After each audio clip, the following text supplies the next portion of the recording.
At 38, I'm Marissa Cole, a surgeon who clawed her way through years of grueling shifts to buy my dream home, a $2,800,000 beachfront villa in Cape Cod. It was my sanctuary, my reward, a place to breathe after pouring everything into my career. But that peace shattered with one phone call. My brother called, his voice dripping with that familiar entitlement. "We're on our way to you," he said. "There'll be 20 of us. Prepare beds, towels, slippers, food. We're staying for 2 weeks. We'll be there in 30 minutes, so hurry up." I stood frozen, gripping my phone, his words echoing like a slap. 20 people invading my home. Without asking, I could already picture the chaos: strangers sprawling across my floors, raiding my fridge, trampling my space. My heart raced, not with panic, but with something sharper. I'd let him walk over me before, his endless borrowing, his broken promises, but not this time. I smiled, a plan sparking in my mind. This wasn't just about my house. It was about taking back control. He thought he could barge in and take over. He was about to learn how wrong he was. This story really made me reflect on the boundaries within family. What about you? Share your thoughts in the comments so we can discuss together. As I hung up the phone, my mind drifted back. Ethan's voice, smug and demanding, wasn't new. It was a pattern, one I'd ignored for too long, hoping family meant loyalty. I was wrong. 5 years ago, Ethan came to me with his big idea, a startup selling artisanal coffee. He needed $50,000 to get it off the ground. I was 33, fresh off a promotion, and wanted to support him.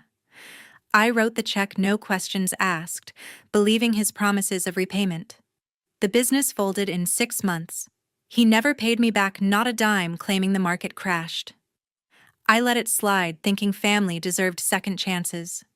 Then there was my car. 2 years ago, Ethan borrowed my SUV for a weekend trip. He kept it for 3 months, racking up parking tickets and leaving coffee stains on the seats. When I confronted him, he laughed it off, saying I could afford a new one. I was furious, but stayed quiet. Mom had always preached keeping the peace. She'd passed by then, but her voice lingered, urging me to hold the family together. I tried, even when Ethan took my grandmother's pearl necklace from my dresser, claiming he'd borrowed it for his girlfriend. I never saw it again. He didn't even apologize, just shrugged like it was nothing. The worst was his son, Caleb. At 16, Caleb needed tuition for a private school. Ethan was too busy blowing money on sports betting to care. I paid the $20,000 bill, thinking of Mom, who'd always wanted the best for her grandson. Ethan thanked me with a half-hearted text, then bought himself a new watch. I saw it on his wrist at a family dinner, gleaming, while Caleb's school fees drained my savings. Each time I told myself it was the last favor. But Ethan kept coming back, banking on my success, my stability, my silence. It started when we were kids. Ethan, 2 years older, always had a way of getting what he wanted. He'd charm Mom into extra allowance, leaving me to scrape by. In high school, he'd take credit for my projects, grinning when teachers praised him. I worked hard, studied late, built my career from nothing. Ethan. He coasted, leaning on my achievements like they were his. When I got into med school, he asked for a small loan to cover his rent. I gave it, thinking he'd grow up. He didn't. Over the years, I handed him thousands, 10,000 for a failed DJ gig, 5,000 for a sure-thing investment. Each time he'd promise to pay me back, then vanish until he needed more. I wasn't naive. I saw the pattern, but guilt kept me hooked. Mom's words echoed, "Family looks out for each other." I wanted to honor her, to be the sister she'd raised. Ethan knew that, and used it. He'd drop her name in every ask, knowing it'd tug at me. "Mom would have wanted this," he'd say, and I'd cave. But standing in my villa, his voice still ringing from that call, I felt something shift. Every loan, every stolen item, every broken promise piled up. This wasn't about family. It was about Ethan seeing my success as his personal ATM. I'd spent years building this life, this home, only for him to assume he could walk in and take it. The memories burned. I thought of the late nights studying the 12-hour surgeries, the sacrifices to afford this villa. Ethan never saw that. To him, my hard work was just a resource to tap. I remembered the last time I saw him 6 months ago at a cousin's wedding. He'd bragged about his new boat bought with money I later learned came from selling my old laptop, another borrowed item. I'd let it go, not wanting to ruin the day.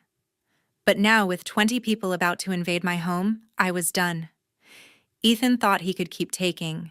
He was wrong. 30 minutes later, the driveway roared with engines. I stepped to the window, my stomach twisting as 3 cars and a van pulled up, spilling out a crowd of 20 strangers. Ethan led the pack, striding toward my front door like he owned the place.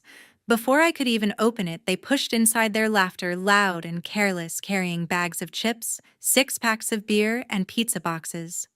The hardwood floor, polished just yesterday, was instantly littered with crumbs and muddy footprints. Someone dropped an empty can on my rug, the aluminum clinking as it rolled.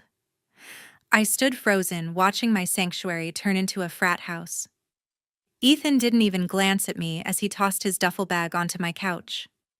"Nice place, Marissa," he said, his tone casual, like he was complimenting a hotel.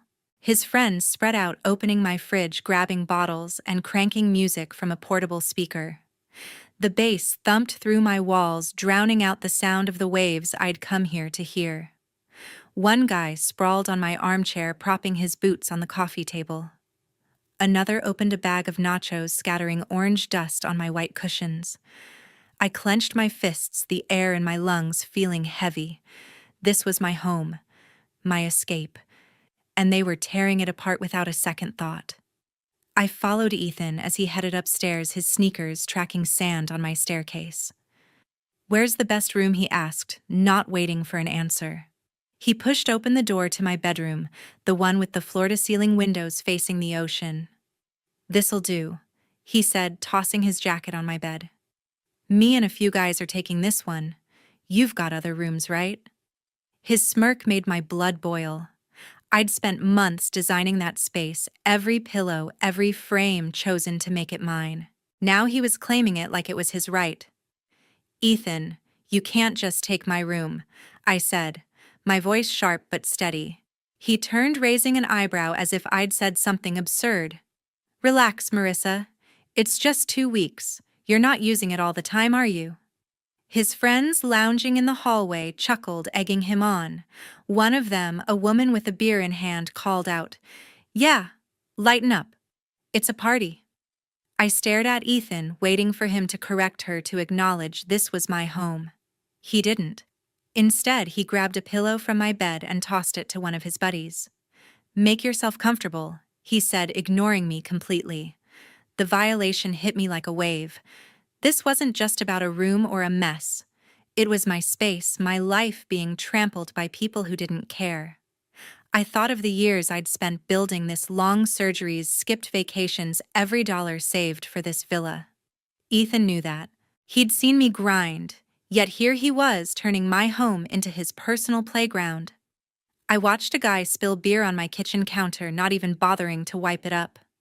Another left a pizza box open on the dining table, grease staining the wood. The noise grew louder, bottles, clinking, voices shouting over the music. My chest tightened as I realized how little they respected what I'd built. I wanted to scream, to shove them all out the door, but I held back.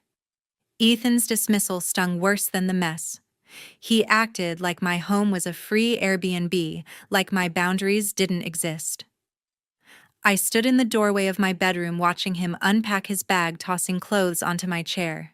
His friends milled around, some heading to the deck, others raiding my pantry. The smell of cheap beer mixed with the salty air, and I felt my sanctuary slipping away. I wasn't just angry, I was suffocating. This was my line in the sand, and Ethan had crossed it without a second thought. I followed Ethan into my bedroom. His jacket was still slung across my bed, his sneakers scuffing the hardwood as he rummaged through my dresser for extra pillows. The audacity of it, walking into my space, treating it like his own, lit a fire in my chest. I took a deep breath, steadying myself. This wasn't just about a room. It was about my home, my boundaries, and I wasn't letting him steamroll me again. Ethan, I said, my voice firm, you and your friends need to leave. Now. He stopped, turning to face me with a smirk that made my skin crawl. Leave, Marissa, come on, don't be dramatic, he said, his tone dripping with mockery. He leaned against my dresser, crossing his arms like he was humoring a child. This place is huge.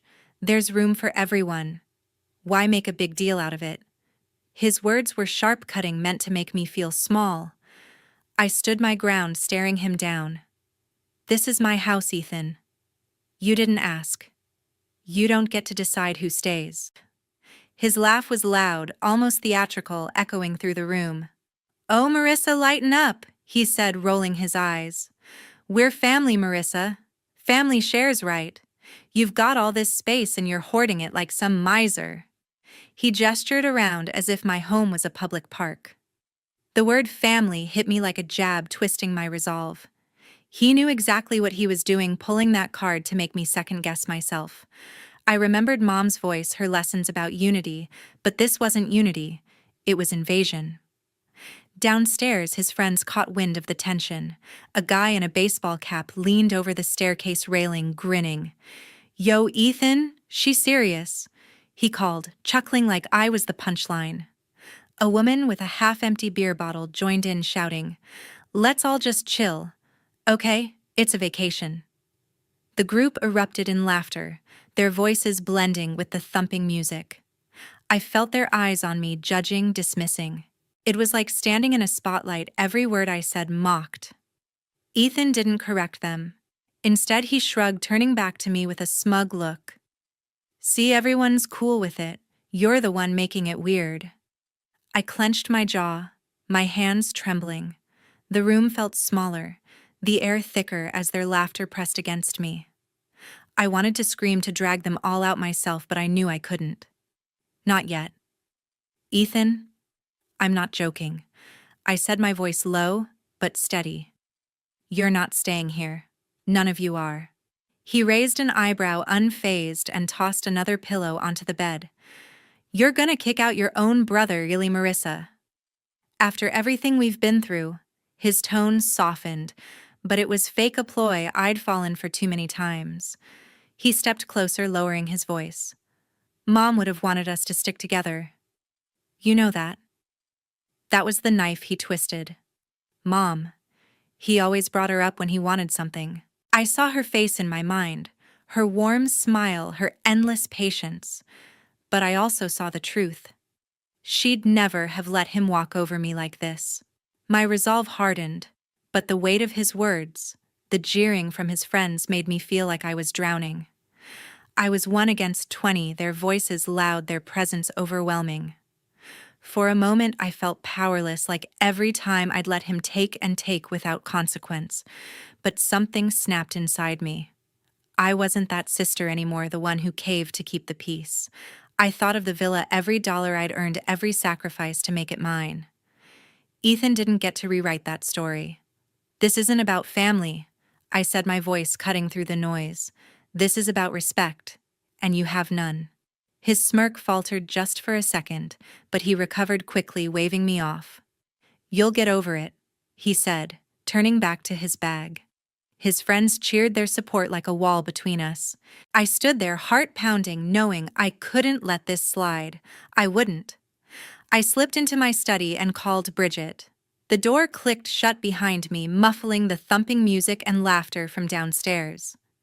My hands shook as I dialed the weight of Ethan's words. We're family. Marissa still clawing at me.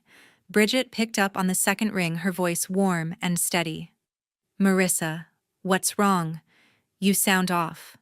I exhaled, the knot in my chest loosening just hearing her. Bridget Cox had been my rock since med school, the one person who saw through Ethan's charm from day one. I spilled everything: his unannounced arrival, the 20 strangers turning my villa into a party zone, his smug claim on my bedroom, and the way he twisted family to shut me down. He said what Bridget's tone sharpened, cutting through my haze. Marissa, this isn't okay. That's your home, not his personal resort. You've worked too hard for this. Her words were like a lifeline pulling me back from the edge of doubt. I paced the study, glancing at the framed photo of me and Bridget at my graduation, a reminder of the years I'd fought for this life. I told him to leave. I said, my voice low, but he laughed it off. His friends backed him up, acting like I'm the bad guy. Bridget didn't hesitate. You're not the bad guy. He's crossing a line and you need to push back hard. She didn't stop there. Listen, you're in a gated community, right? Call the neighborhood security team. They handle stuff like this all the time in places like Cape Cod. And get your lawyer on the phone, pull up your property deed. Ethan's got no claim to your house and you need to make that clear. Her advice was practical, no nonsense, exactly what I needed. I nodded, even though she couldn't see me, my mind racing with possibilities. Security and a lawyer, I repeated the words, grounding me. Yeah, that could work. Bridget's voice softened but stayed firm. You've got this, Marissa. Don't let him bully you into giving up your space. It's yours. As we spoke, a memory surfaced clear as day.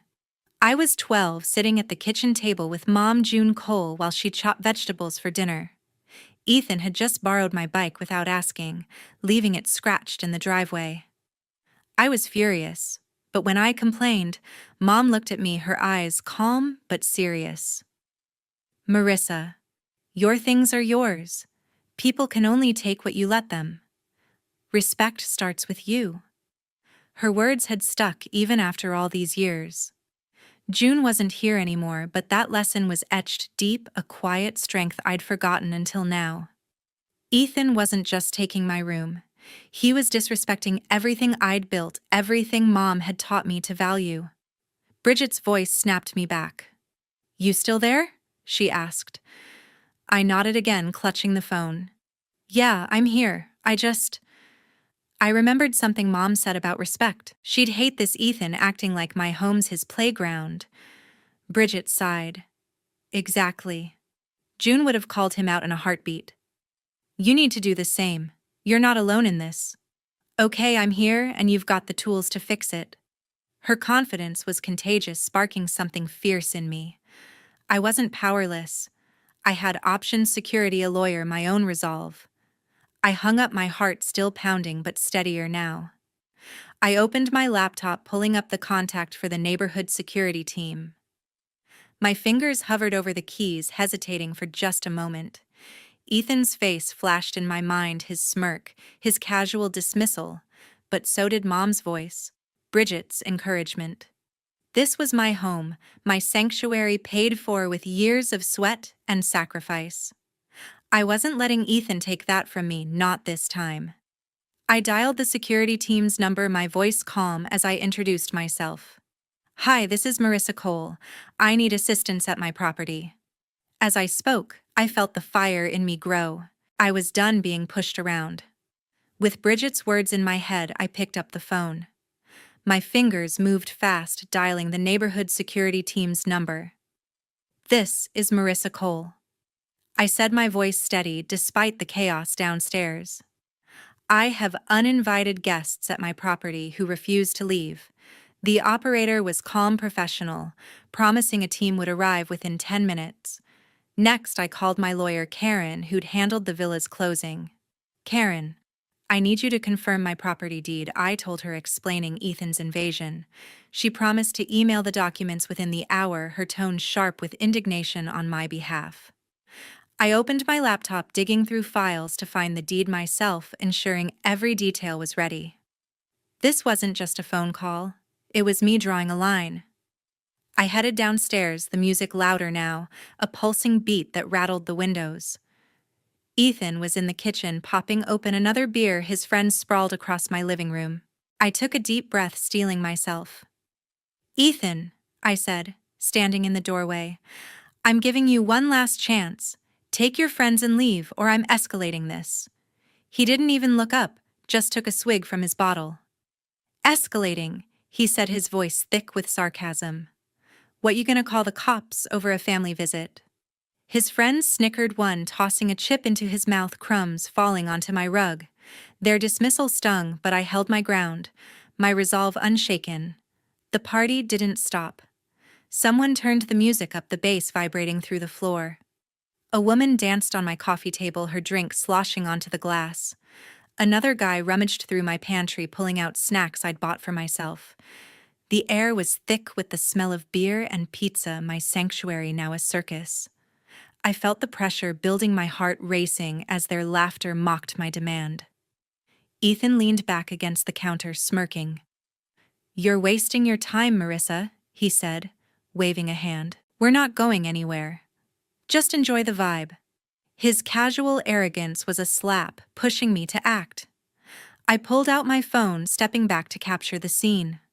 I snapped photos of the mess, empty cans scattered on the counter, greasy pizza boxes stacked on the table, muddy footprints streaking the floor. I zoomed in on the woman on the coffee table, her heels scuffing the surface, and the guy raiding my pantry, bags of chips torn open. I even got a shot of Ethan, beer in hand, smirking like he owned the place. These weren't just pictures, they were evidence, proof of what he'd done to my home. I sent them to Karen, my fingers steady as I typed, "For the record, this is what I'm dealing with." She replied instantly, "Save those. They'll help if this goes legal." The noise grew louder, a new group of Ethan's friends shouting over a card game in the dining room. I stood in the corner watching them trample my space, my chest tight with frustration. Every laugh, every clink of a bottle felt like a challenge to my authority. I thought of Bridget's advice, security lawyer proof, and felt a surge of clarity. Ethan thought he could ignore me, but I wasn't backing down. I checked my email. Karen's message had arrived, the deed attached confirming this villa was mine, not his. I clutched my phone, the photos and documents a shield against his entitlement.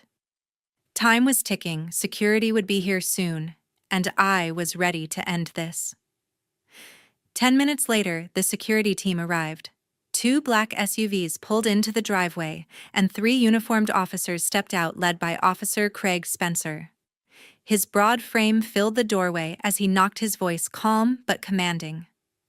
"Ms. Cole, we're here about your call." I opened the door, my heart steady despite the chaos inside. The music still blared, and Ethan's friends lounged across my furniture, oblivious to the shift. I handed Officer Spencer my property deed, the pages crisp in my hand. "These people are trespassing," I said, pointing to the crowd. "I've asked them to leave, and they refused." Officer Spencer scanned the deed, nodding. "All right, folks." He called out, his voice cutting through the noise.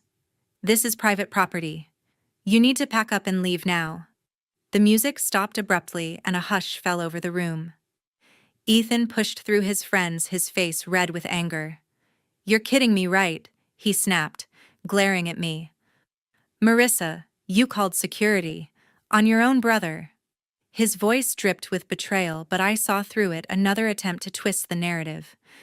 "You didn't give me a choice." "Ethan," I said, my tone even, "this is my home." His friends stirred, some muttering, others grabbing their bags. But not all complied. A guy in a hoodie, swaying from too many drinks, stumbled and spilled red wine across my cream-colored rug, the stain spreading like blood. Another, trying to steady him, knocked a glass figurine off my coffee table, scratching the surface with a sharp screech. I winced but stayed focused, snapping a quick photo of the damage with my phone. Ethan saw me and scoffed. "Really documenting like some paranoid landlord? You're pathetic, Marissa." His words stung, but I kept my composure, nodding to Officer Spencer. "That's more evidence," I said quietly. Ethan wasn't done. He pulled out his phone, typing furiously. "Let's see how your precious reputation holds up," he sneered, hitting send. My phone buzzed seconds later with a notification from a social media platform. His post popped up, a photo of my villa with the caption, "My sister's so selfish she's kicking out family to keep her fancy house to herself." Ungrateful. The words hit hard, painting me as the villain to his followers. I felt a surge of anger, but I pushed it down. This wasn't about his online tantrum, it was about my home. "Officer Spencer," I said, showing him the post, "he's slandering me now." The officer frowned, jotting notes. "We'll address that later." Let's focus on clearing the property. The security team moved in, directing Ethan's friends to gather their things. Some complied, slinging backpacks over their shoulders, but others lingered, egged on by Ethan's defiance. "This is ridiculous," he shouted, pacing the living room. "Marissa, you're throwing away family for what, a house?" His voice cracked, but I saw the performance he was playing the victim, just like always. I stood by Officer Spencer, my arms crossed. "It's not just a house, Ethan. It's mine, and you don't respect that." My voice was calm, unshaken, even as his friends shot me dirty looks. The officers began escorting people out, checking IDs to ensure no one stayed behind. A woman protested, claiming she'd just spilled a little wine, but Officer Spencer was firm. "Ma'am, you're leaving now." I followed them, watching as the group shuffled toward the cars, some muttering curses, others laughing like it was a joke. Ethan was the last to move, grabbing his duffel bag with a scowl. "You'll regret this, Marissa," he said, his eyes cold. I didn't flinch. "No, Ethan. You will." The officers guided him out, and the door shut behind them, the silence deafening. My home was mine again, but the fight wasn't over. As the last car pulled out of the driveway, silence returned. The villa felt eerily still, the absence of music and laughter almost deafening. I stood in the doorway, watching the dust settle, my heart heavy but resolute. My home was mine again, but the cost was clear. I stepped inside, the weight of the day settling over me, and began assessing the damage. The cream-colored rug in the living room bore a deep red wine stain, its edges frayed from careless steps. The glass coffee table, once pristine, now had a long, jagged scratch across its surface, glinting in the afternoon light. I ran my fingers over the mark, my stomach twisting at the sight. Every scuff, every stain was a reminder of Ethan's disregard. I grabbed a bucket and cleaning supplies, starting with the rug. The wine wouldn't budge, no matter how hard I scrubbed the fabric, soaking up my frustration. I moved to the table, wiping down the smudges, but the scratch remained a permanent scar. The kitchen was worse. Empty cans littered the counter, and greasy fingerprints smudged the cabinets. I worked in silence, each swipe of the cloth grounding me, reclaiming my space. This wasn't just cleaning, it was erasing the invasion piece by piece. But as I swept the floor, I knew some things couldn't be undone. Ethan had crossed a line I couldn't forgive. I opened my phone and blocked his number. The decision was heavy, like cutting a thread I'd held onto for years. Family was supposed to mean something, but Ethan had twisted that bond into a weapon. I thought of our childhood, the times I'd let him take because I believed in togetherness. No more. I blocked him on social media too, severing the last tie. The choice hurt, but it was necessary. I'd spent years building this life, my villa, my career, my peace, and I wasn't letting guilt pull me back. Ethan wasn't my responsibility anymore. Later, I checked his social media posts, the one calling me selfish. It had backfired. Comments flooded in, strangers and mutual acquaintances alike calling him out. "You showed up uninvited with 20 people. That's not family, that's entitlement," one wrote. Another said, "She worked for that house. Respect it."